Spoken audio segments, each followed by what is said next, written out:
So we've come to Swanwick Lakes today, just for a little wander under the deep shade of the forest canopy, because it's such a hot day today.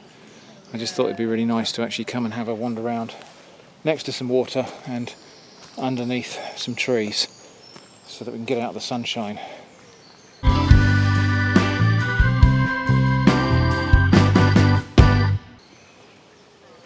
And it is nice and cool here actually, so it's very pleasant.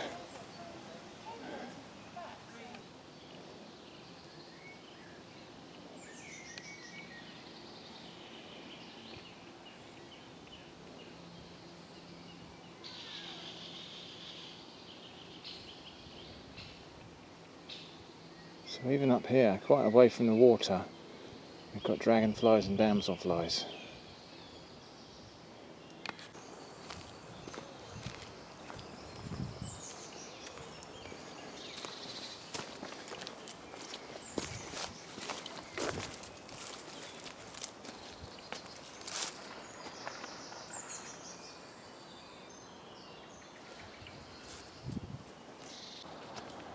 So this whole area used to be a big brickworks, and there are still remnants of the industrial heritage of this site. So there's a brick path there, obviously quite old, just disappears into the undergrowth. And every now and again you come across a little bit of derelict building. So don't know what that was, maybe a gate post or something like that.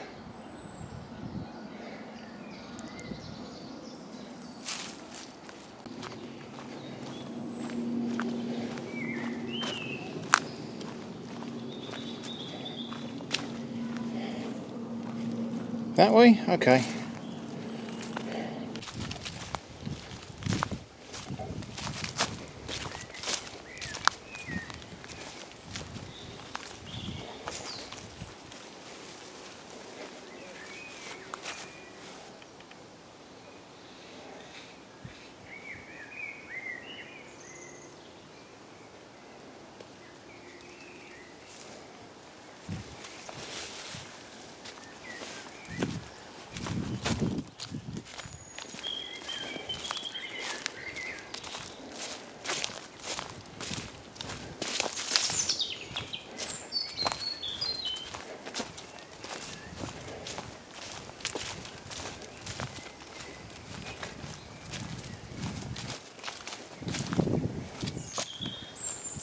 This way, Eva.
What we've got here is an example of a laid hedge. Now, in order to create a barrier, what someone's done here is cut maybe a quarter of the way through some hazel branches and then just bend them over. They don't snap completely, the bark stays alive, and then lay them down like that, and they will put up new shoots next year, and it will form quite a dense thicket right here. So you can see there, that's the hedge laying technique. They've cut part way through the trunks and then just cracked them over, and the branches stay completely alive and will grow in that position. They'll heal up and they'll grow a new thicket of hazel trees here.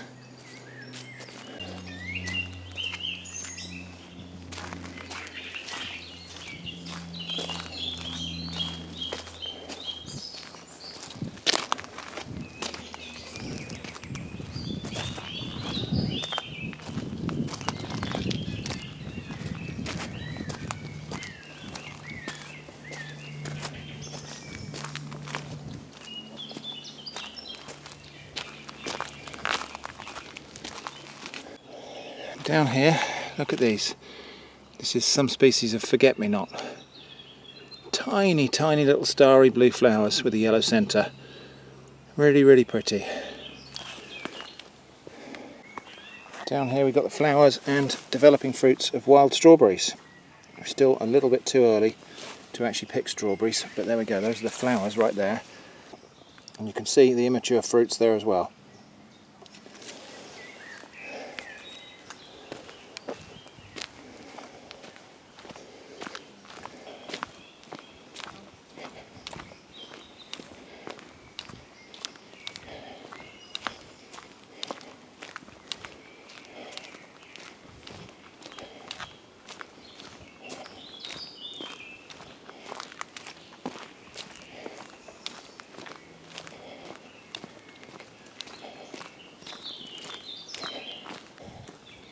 So this plant here, quite water lily like, this is called brandy bottles, and it is a kind of wild water lily. The flowers don't get much bigger than that, and they have a kind of, well, the name brandy bottles comes from the smell of the flowers. I don't know how accurate that actually is. Let's just have a look around here as well. We've got yellow flag iris, they're growing in the margin. Very pretty. I saw some more of it just this way actually as well. Here we are, more yellow flag iris, and also just there underneath that tree.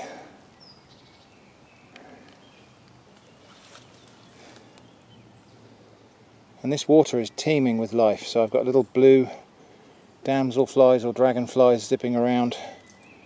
I don't suppose you're going to be able to see them on the video, but I can see little fish darting around underneath the lily pads.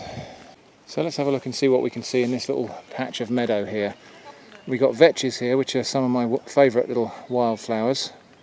And we'll wander along and see what else we've got. But let's have a close look at those vetches.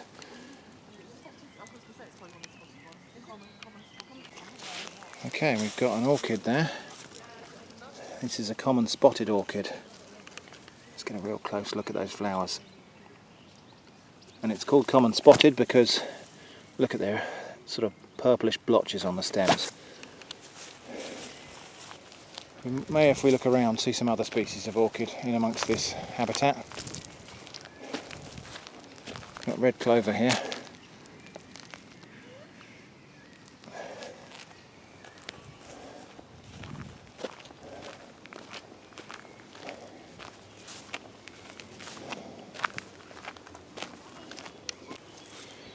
So the other day when I did my video about nettles, somebody commented and said it was a bit cruel that I'd talked about nettles but hadn't talked about dock. Now this is common dock here, and it is the traditional remedy for nettle stings. So if you get stung by stinging nettles, you're meant to get a dock leaf and crush it and rub it on the sting, and it is meant to feel better. I don't believe there's any science behind that. I think it's one of those things where maybe just it's a little bit soothing because it's cool and wet, and it's one of those things, it's possibly a placebo that parents tell children to use when they get stung by nettles. And the children, I guess if they believe it, the placebo effect is quite powerful, and so it probably works. We'll get a closer look at common dock again in a moment. I can see some very large carp out there in the water. Let's see if we can get a look at them. There we go, over there. Yeah, just sitting under the surface of the water. I don't know if you can see them. I don't know if I'm actually framing them properly because the sunlight is too bright. Some really big fish out there. Everywhere we look today I've been seeing these little blue, I don't know if they're dragonflies or damselflies. Electric blue they are. Let's see if I can get one when it lands. There's one there. There.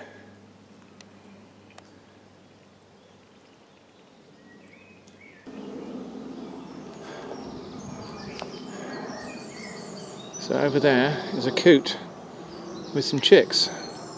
Let's see if we can zoom in and get a closer view.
Lots and lots of dragonflies, including mated pairs. You can see them sort of head to tail joined up. Oh, the big one just gone past there.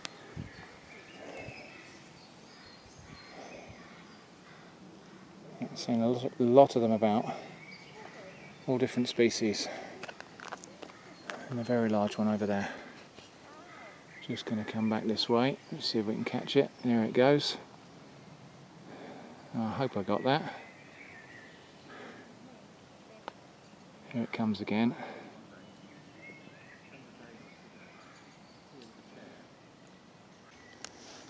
It really is quite beautifully tranquil here. Just standing in the deep shade in the woods and looking out across the lily pads and the water.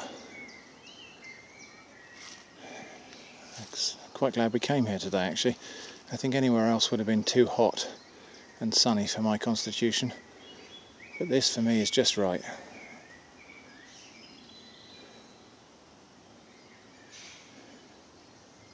So now we're going to go up onto a bit of sort of downland really almost. So it's a meadow, but it's on a big hilltop. And we'll see some quite different things up here because this is exposed, it's not woodland, and it's grazed by rabbits and possibly deer.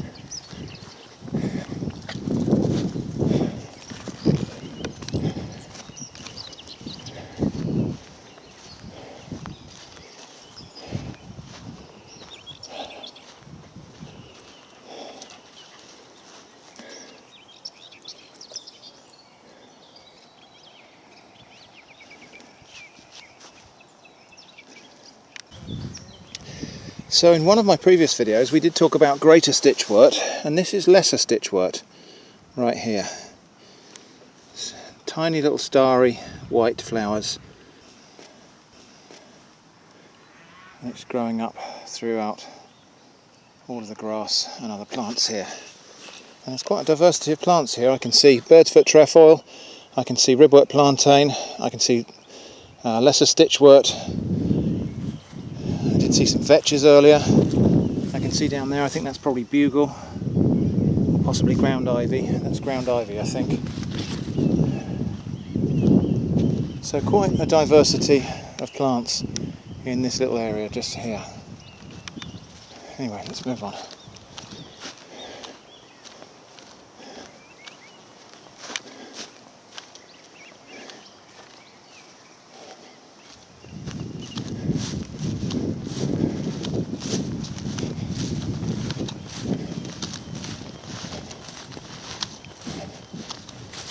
Now just here with the red flowers, this is sorrel. Now we looked at sheep sorrel last week, and I believe this is common sorrel. And again, it has these spear-shaped leaves, which are edible. And they have a sort of lemony, fresh, acidic, lemony tang. We've got another fine specimen of sorrel here. Let's have a closer look, because we can get right down to the leaves on this one. So there we go. Got these kind of spear-shaped leaves. I've got to be careful because there's a thistle there as well. Kind of arrow-shaped leaves where it's got a little bit that wraps around the stalk, and these blood red inflorescences at the top. Oh, and here's one that I really like to see. So this is called ragged robin, and it's a kind of campion. Very, very short-lived and very ephemeral, and so it has these ragged, beautifully cut pink flowers, but it won't be flowering for very long. That will be gone in just a week or two, so it's always a pleasure to see it. So here we got common dock again. That's a closer look at it, and alongside the thing that it's supposedly meant to remedy. So stinging nettles, if you get stung by one of those, you're supposed to get a dock leaf and crush it and rub it on the sting, and that's meant to help. It does, I think, soothe it a little bit, but I don't think it has any actual medicinal properties as such. Okay, so over here we've got a duck and some ducklings.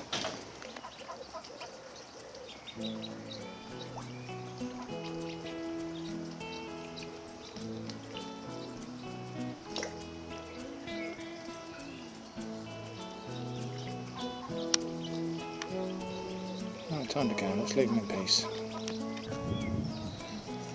So thanks for joining me on this stroll through Swanwick Nature Reserve today.